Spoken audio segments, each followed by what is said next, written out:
ایک اچھی لڑکی جو اپنے بڑے بھائی کو رول ماڈل کے طور پر لیتی تھی، جیسا کہ وہ اپنے اخلاق اور عمل کی وجہ سے اپنے چھوٹے بھائیوں کے لیے رول ماڈل تھا۔ ایک دن کالج میں اس کی دوست نے شکایت کی کہ اس کا بھائی فون پر اس کے ساتھ چھیڑ چھاڑ کرتا ہے۔ پھر ایک سے زیادہ دوستوں نے اس کے بھائی کی شکایت کی۔ اسے اپنے بھائی پر نظر رکھنے کے بعد پتہ چلا کہ وہ سوتے وقت اس کے فون میں سے اس کی دوستوں کے نمبر لیتا ہے۔ وہ بہت اداس ہوئی اور اس سے بات نہ کرنے کا فیصلہ کیا۔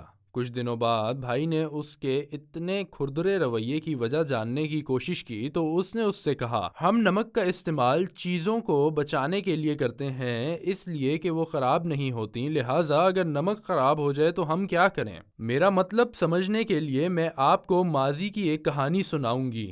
ایک بدو نے اپنے قبیلے میں ایک لڑکی سے شادی کی۔ 1 سال پہلے وہ اپنے کزن کے ساتھ شکار کے لیے نکلا اور غلطی سے کسی کو مار ڈالا۔ وہ غمگین ہو کر اپنے گھر کے سردار کے پاس چلا گیا اور اس کے ساتھ رہنے لگ گیا۔ ایک دن سردار نے نوجوان کی بیوی کو دیکھا، وہ بہت خوبصورت تھی، اس لیے اس نے اس کے شوہر کو قبیلے سے باہر ایک مشن دے کر گھر سے بھیجنے کا فیصلہ کیا۔ شوہر کے سفر کے بعد سردار رات کو اس کے گھر گیا، دروازہ کھٹکھٹایا اور بیوی سے کہا کہ وہ سردار ہے۔ وہ دروازے کے پیچھے اس کی خوبصورتی کے بارے میں چھیڑ چھاڑ کرنے لگا۔ بیوی الجھن میں پڑ گئی کہ اس کے ارادوں کو جاننے کے بعد وہ کیا کر سکتی ہے۔ اگر وہ چیخے گی تو لوگ اس پر الزام لگا سکتے ہیں اور یقین نہیں کریں گے۔ اگر وہ خاموش رہے اور اسے ڈر تھا کہ وہ اپنی عزت کی دفاع میں اسے قتل کر دے تو وہ اس پر بھی یقین نہیں کریں گے، خاص کر وہ اجنبی ہے۔ اس نے اسے دور کرنے کے لیے ایک چال ڈھونڈ لی۔ اس نے اس سے کہا، میں تمہیں ایک پہیلی بتاتی ہوں، اگر تم اسے حل کرو گے تو مجھے تمہارے قریب آنے میں خوشی ہوگی۔ چیزوں کا علاج نمک سے ہوتا ہے تاکہ وہ خراب نہ ہو، تو نمک کا علاج کیا ہے؟ اس کا مطلب یہ تھا کہ اگر وہ رول ماڈل جسے لوگ اپنے مسائل کے لیے ڈھونڈتے ہیں وہ ہی برا نکلے تو وہ کس کے پاس جائیں گے؟ سردار نے اسے ایک دن دینے کو کہا۔ سردار قبیلے کے ایک عقل مند آدمی کے پاس گیا اور اسے یہ سوال کا جواب پوچھا، تو عقل مند آدمی نے کہا، جس نے آپ کو یہ پہیلی بتائی ہے یقیناً وہ ایک عورت ہے۔ وہ آپ کو بتا رہی ہے کہ وہ آپ کو ایک رول ماڈل سمجھتی ہے۔ جیسے قبیلے کے لوگ آپ کے تجربے اور ایمانداری سے اپنے مسائل حل کرنے کے لیے آپ کے پاس آتے ہیں، اور اگر ان کا سردار ہی بے ایمان ہو تو وہ لوگ کس کے پاس جائیں گے؟ اور وہ شخص جو بھول گیا تھا کہ قیامت کا دن ہے اور تیزی کوئی گناہ نہیں چھوڑتی، چھوٹا یا بڑا۔ دانا کی بات سن کر سردار چونک گیا اور اپنے آپ پر شرمندہ ہوا۔ پھر وہ اللہ سے معافی مانگتا ہے اور اس سے توبہ کرتا ہے۔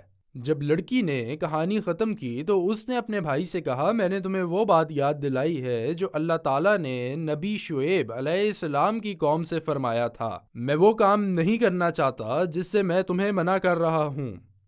اس کا بھائی سمجھ گیا کہ اس کا مطلب کیا ہے، اس لیے اس نے اس سے معافی مانگی اور دوبارہ ایسا نہ کرنے کی قسم کھائی، اور وہ ہمیشہ اپنے رویے کے معاملے میں حواس میں رہے گا۔ ان کے لیے وہ ایک رول ماڈل جیسا رہے گا۔ اس نے اسے معاف کر دیا اور اللہ کا بہت شکر ادا کیا۔ وسارعوا إلى مغفرة من ربكم وجنة عرضها السماوات والأرض أعدت للمتقين الذين ينفقون في السراء والضراء والكاظمين الغيظ والعافين